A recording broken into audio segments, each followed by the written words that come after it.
I'm working on a painting in this video of my friend who should be a familiar face at this point. I've painted her quite a few times, but in this one it's an outdoor scene with really gorgeous sunlight on her body and dress, so it's a little bit different from what I usually paint. I actually don't think I've ever painted an outdoor scene. That sounds like a lie. I must have painted an outdoor scene at some point, or maybe not. If I have, then it would have been a very long time ago because I can't think of a single painting. But it feels really fitting to be painting an outdoor scene with beautiful sunlight because the weather has been so lovely and hot lately.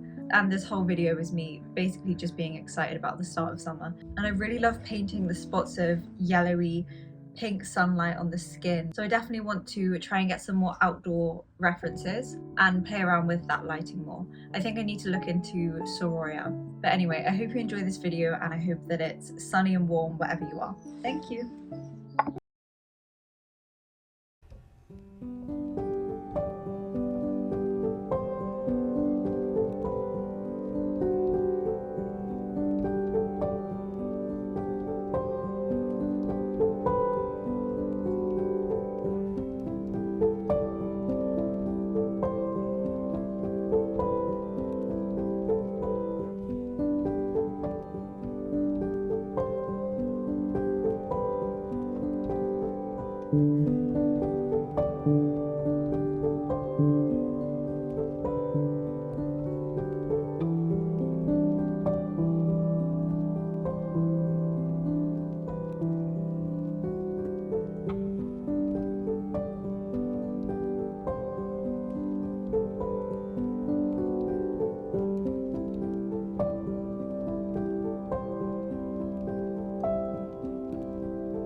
So today I've got the whole day free for painting and I'm really excited to carry on working on this piece that I started a couple of days ago. I don't know why, I'm so excited to work on it, but I've just been procrastinating all morning. I don't know if anyone else does this. I think it's a mix between being excited to work on it so I've got loads of energy and I'm just getting lots of other stuff done, or whether like subconsciously I'm scared to carry on with it in case it doesn't go as planned. But first I'm going to finish priming some panels. I just got halfway through and then decided it was a great time to stop and talk, so that's kind of where I'm at. I'm just floating around doing lots of little things, half finishing stuff. Oh, I started something over there as well. Yeah, I need to write things down today, I think, and tick them off. Also, I've been in a great mood lately because the weather is finally starting to warm up. It was 20 degrees yesterday, not a cloud in the sky, and I just spent the whole day on the beach.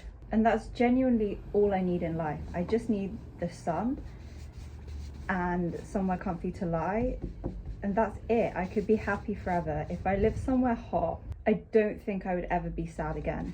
I do say this every year, but I don't know how I'm gonna survive another British winter. It's just so depressing and cold, and I've got Raynaud's syndrome, which means that my hands and feet are constantly blue and cold. I just don't get any blood to my hands and feet basically, so I'm not made for cold weather, although I am pretty badly sunburned on my back, so I'm not really made for hot weather either, but I love it.